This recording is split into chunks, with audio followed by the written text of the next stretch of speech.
God is not wicked by sending Satan to earth. In the book of Revelation chapter 12, it talks about how there was a war in heaven. The woman, they represented Israel, and the woman had 12 crowns. The 12 crowns represented the 12 tribes of Israel. Out of that 12 tribes of Israel, a male child came out, which is Jesus Christ. And if you now go to Revelation chapter 9 to 10, 11, and 12, describes how Satan was won.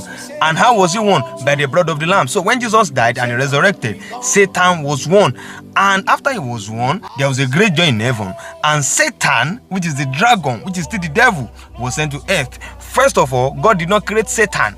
God created Lucifer. If you take the book of Isaiah chapter 14, talks about the fall of Lucifer. Isaiah foresaw what would happen. At that time, Satan had not been demoted from heaven. Isaiah saw what would happen in the future. If you go to the book of Ezekiel chapter 28, if you read verse 10 to verse 19, it talks about how Lucifer was blameless. He had so many things. He had precious stones, was in the garden, and all of that. But he neglected that because he did not find perfection in God's creation, which is man.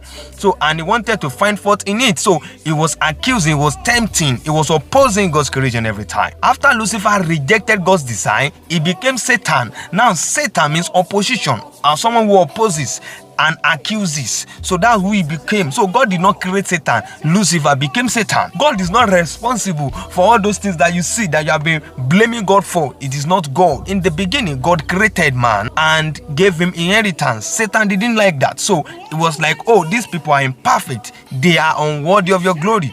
Then let me show you. If you now check the trend of things in the scripture to the story of Job. You see, Job's story is one of the earliest stories in the scripture. If you check the book of Job chapter 1, verse 1 to 6, God was pointing Satan's attention to Job. Why? Because at that time, Job was one of the very few people that were still obeying God. And Satan said, it's because you gave him inheritance and all of that. So it was like, let me victimize him, let me tempt him, and he will deny you. After Job overcame Satan, after he overcame this temptation, Job ignited hope. Job's story is a pivotal role, is a pivotal story in the scripture, because at that time Job was the only one that could show God that, oh, these beings are not imperfect. Now you begin to ask yourself, why did God have to send Satan to earth? Why not Jupiter and let him go to maybe Uranus or Neptune?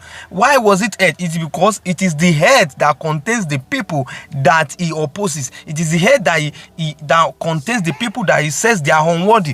So after Satan was defeated in heavens, he was sent to earth so that people of earth can show him that we are worthy by choosing Jesus. If you check the book of Revelation chapter 12, the last verse, he said he continues to oppose and accuse people that believe in the testimony of Jesus. So you need Jesus to overcome him.